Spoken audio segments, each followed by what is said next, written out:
اب جب فیصل آباد پڑھ رہا تھا تو اس دوران ترک دنیا طبیعت میں غالب آ گئی کہ طبیعت چاہے کہ میں جنگلوں میں چلا جاؤں، پڑھائی چھوڑ دوں، گھر چھوڑ دوں اور جنگلوں میں زندگی گزار لوں، گمنام ہو جاؤں، حتیٰ کہ موت بھی وہیں آ جائے اور بالآخر وہیں پڑا رہوں، کوئی پہچانے بھی نہیں اور جانور میری ہڈیاں کھا جائیں۔ یہ طلب پیدا ہو گئی۔ بڑا عرصہ ضبط کیا، بہت عرصہ ضبط کیا، مگر ضبط کے بند ٹوٹ گئے، ایک انتہا ہو گئی اور رو رو کے بڑی بری حالت جو ناقابل بیان، ناقابل برداشت، اور مہینوں گزر گئے اس کیفیت میں۔ پھر میں نے اپنے استاد محترم مولانا عبدالرشید صاحب سے کہا کہ آپ ابا جی قبلہ سے کہیں، سفارش کریں اور مجھے معافی لے دیں اور سمجھیں کہ یہ بیٹا ہمارے گھر پیدا نہیں ہوا تھا، کہ ان کے حقوق میرے معاف ہو جائیں مجھ پر اور مجھے وہ رخصت کر دیں اور میں جنگلوں میں چلا جاؤں۔ بس مجھے پہلے سمجھاتے رہے بڑا عرصہ، میں نہیں سمجھا، پھر ابا جی قبلہ سے عرض کیا، وہ نہیں مانے، پھر مجھے کہا نہیں مانتے، آپ خود کوشش کریں۔ پھر ہمت کر کے بالآخر میں نے اپنے والد گرامی رحمۃ اللہ علیہ سے یہ بات کر ڈالی۔ میں رویا، قدموں پہ گر پڑا ان کے اور اپنی والدہ ماجدہ کے، اکٹھے بیٹھے تھے، بہت رویا، زارو قطار، مچھلی ماہی بیاب کی طرح تڑپا، وہ بھی رونے لگ گئے۔ بیٹے کیا بات ہے؟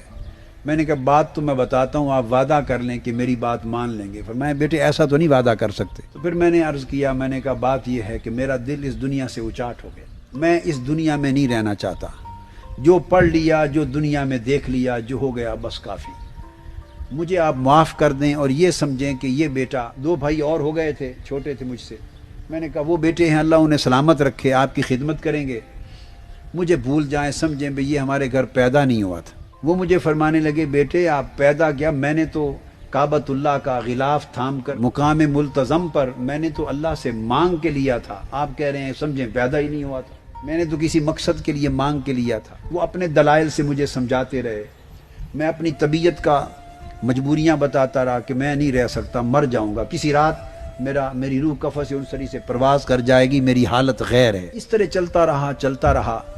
پھر انہوں نے ایک بات کی، انہوں نے کہا بیٹے یہ بات جو آپ کہتے ہیں یہ مردوں کا شیوا نہیں، جو اللہ کے بندے جو مرد ہوتے ہیں وہ تو دنیا میں رہتے ہیں، کاروبار بھی کرتے ہیں، تجارت بھی کرتے ہیں، دنیا میں شغل میں مصروف بھی رہتے ہیں اور اللہ سے غافل بھی نہیں ہوتے۔ دنیا میں رہو اور اس دنیا میں رہ کر اللہ کو پاؤ، دنیا چھوڑ کر بھاگ کر تو ہر کسی نے پا لیا، یہ تو بزدلی ہے، دنیا سے بھاگ گئے تو جب آپ مقابلہ ہی ختم ہو گیا تو پھر اس کے فتح کی کیا قدر و قیمت ہوگی؟ تو اس کا مقابلہ کرو، ان فوجوں کا، نفس کی فوجیں، شیطان کی فوجیں، دنیا کی فوجیں، مال و دولت کی فوجیں، یہ جو ساری فوجیں ہیں ان کا مقابلہ کرو اور ان میں رہ کر جیتو، تو یہ مردانگی۔ تو خیر مختلف جہتوں سے سمجھاتے رہے، فرماتے جو بات آپ کر رہے ہیں بیٹے یہ شیوہ مردانگی نہیں۔ اور پھر وہ کہتے بیٹے میں نے تو اللہ سے آپ کو کسی کام کے لیے مانگا تھا، اللہ نے ایک بڑے کام کے لیے دیا تھا، حضور نے کرم فرمایا تھا، آپ خود سوچیں کہ اس راہ پر چل کر وہ ساری باتیں کہاں جائیں گی۔ تو 3-4 مہینے میری اور ابا جی قبلہ کے درمیان یہ مذاکرات رہے۔ انہوں نے فرمایا بیٹے آپ بھی سوچیں اور دعا مانگیں اللہ پاک کی بارگاہ میں کہ جو بہتر ہے میرے لیے اللہ میرا دل اس پر قائم کر دے۔ میں بھی دعا مانگتا ہوں۔ ہم دونوں آپس میں دعاؤں پر لگ گئے الگ الگ۔ کئی مہینوں کے بعد رفتہ ٹھہرتے دل یوں ہی ٹھہر جائے گا، ٹھہرتے دل یوں ہی ٹھہر جائے گا، بات جو آج ہے کل شب ہجرا میں نہیں۔ اس طرح پھر وہ ان کی دعائیں اثر کر گئیں اور دل آہستہ آہستہ سنبھلنے لگا۔ چند مہینوں، غالباً 6 مہینے لگے اس پروسیس میں، تو 6 مہینوں میں جا کر دل سنبھلا اور یہ بات دل و دماغ میں راسخ ہو گئی کہ نہیں، مجھے جنگ مولا کو پانے کی جنگ اسی دنیا میں رہ کر لڑنی ہے اور یہی مردانگی ہے۔ بات سمجھ میں آ گئی، دل میرا مضبوط ہو گیا۔